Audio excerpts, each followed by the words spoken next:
I promised I was going to keep the program here to 90 minutes or less, and we only have about 15 minutes left. And I actually want to try something and see how this goes, and that is, there's so many people here, there's a whole bunch of people who I want to hear speak, and I don't know if we're going to have time.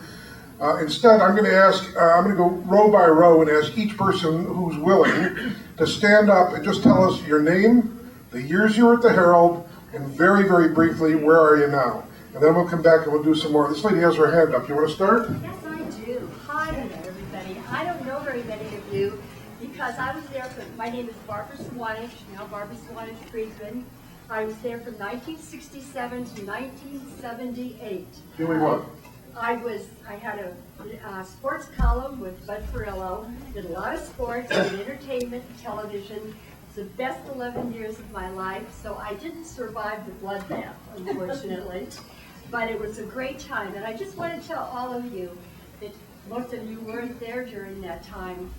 There was a paper before all of you were there, and believe me, it was a crazy, nutty paper full of typos, full of crazy things, and I'm sure that most of you remember it because thousands upon thousands of Los Angelenos waited till every afternoon to pick up that paper. And they didn't read the Times, and they didn't want to read the Times. They wanted that Herald. And I'm very, very proud to say that I was a part of that. And I want to mention a couple of names very quickly. Very quickly. People. Say, you have some people here talking for a long time. Bob Epstein, who was our managing editor, and he went over to the LA Times, and he died very young. John Goodnow, who was with us, Tom Payton on the city desk, Norman Dash, Camilla Snyder, all the sports people who just ran the best sports department, I think, in the whole United States. So I want to make sure that you all remember that there was an Agnes Underwood. Probably added more color and more tradition to the whole newspaper business than anyone in the whole wide world. And if you weren't there to have her shoot her gun off when there wasn't enough going on in that city room, then you missed a great time. Thank you. And the other one is in the video, by the way. We're going to be playing the video again after this session ends. I'd love to have everybody talk, but anybody in the back row want to tell us who you are, what year you were there? Okay, go. My name is Sharon Bernstein, and I was there from 83 to 89, and I was in the business section, and I guess my most fun memory of many, including the late Mark Schwinn setting off black cats in the newsroom and things like that, was getting to write a 15-part series on the pornography business, which the Herald bannered above the masthead. And it wasn't just above the fold, it was like above the masthead.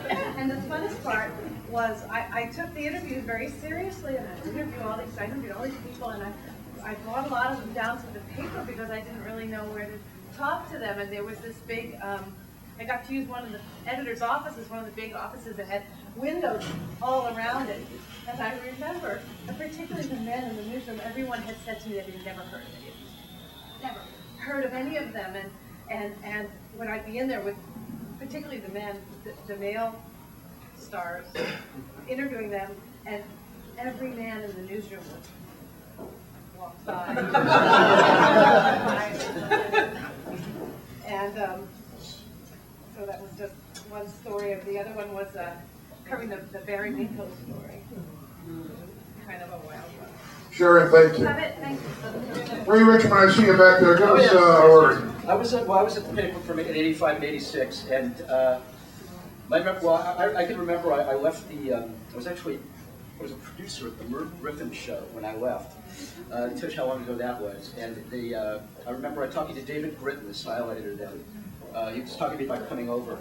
And he said, I think he was going to give me a $10 raise on what I was making now. And he said, I said, so what's the morale like? What's the atmosphere like? He's like, oh, it's horrible. I don't know. I have no idea why you'd want to come, but come. And I thought, you know, that kind of sounds like my kind of place. And I also remember another Mark Schwartz story as well. Let me just stop you for a second. Mark Schwed was a wonderful writer. He was the TV critic of the Herald Examiner. He went on to have a big career with TV Guide and then later the Palm Beach Post. And unfortunately, earlier this year, he passed away at age 52, very suddenly. 6 weeks ago. He was just. And there's 3 pictures of Mark in the video presentation. One of a kind guy. When he started there, I remember taking him to breakfast at the pantry downtown, and I asked him very pointedly, you know, I'd forgotten where he had worked previously, and I said, so, you know, where are you coming from? He's like, he gets this kind of confused look on his face, puts his head in his hands and goes, I don't know. He actually could not remember where he had just come from to come to the Herald. And I thought, this guy, it's perfect. This guy is so perfect for this place. But before you drag me off, I just want to say very quickly, it was, for a lot of us, it was the greatest professional experience of our lives. It really was for me, even though I left voluntarily before the place went under. It was an amazing experience. I mean, it was like basically like working at a school newspaper where you made a few bucks. And, you know, as the years have gone by, I think the place has gotten more and more amazing. In hindsight, when we were there, it was like, oh, I can't wait to get out of this hellhole. But now it's the greatest paper there ever was. I think that's a great testament. Gary Braxton, did you want to say something? Yeah, you know, the Herald Examiner and Jen and Mary Ann, let's praise Porky, because that brought us all together. I drank in a lot of newspaper bars. I drank more bars in general, and when I went to Chicago after the Herald, I spent a great deal of time at the Billy Goat, which is probably the most famous newspaper bar. And I hope it's in the News Museum in Washington. God knows what else would be there.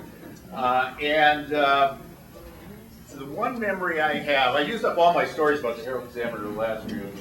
So this vivid memory, tell me if anybody was there the same night. It was one of the monsoon rain seasons, and it was pouring for weeks and weeks and weeks.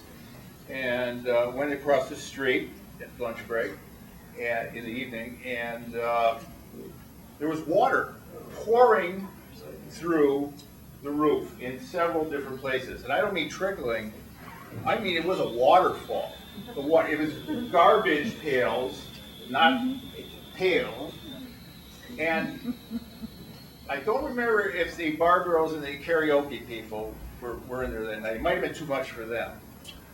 But there were the Herald people sitting at the bar, and there'd be a garbage can here, waterfall, and there'd be another Herald for your friends, and you didn't move. It was as if the waterfall wasn't happening all around you. You were there staring into your bottle, and that doesn't change from Porky's to Billy Goat or anything else. But Linda, I don't remember food being there.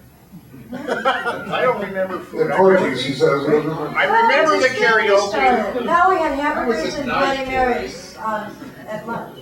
Oh, well, I just remember the beer and the very, very, very bad karaoke, and a lot of great times. Thank you, Gary.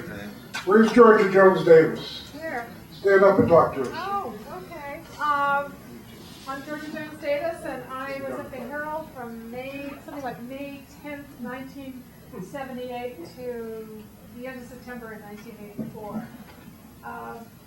I just walked off the street into the Julia Morgan building that was the Herald looking for a job. I had been studying literature forever and decided I needed an income.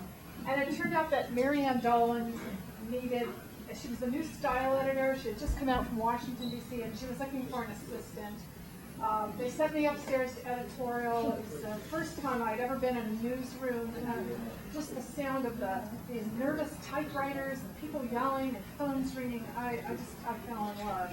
And Mary Ann, I chatted for a few minutes, and she discovered I liked Yates, and so she hired me on it. She was different than anyone I'd ever met. She was very elegantly East Coast.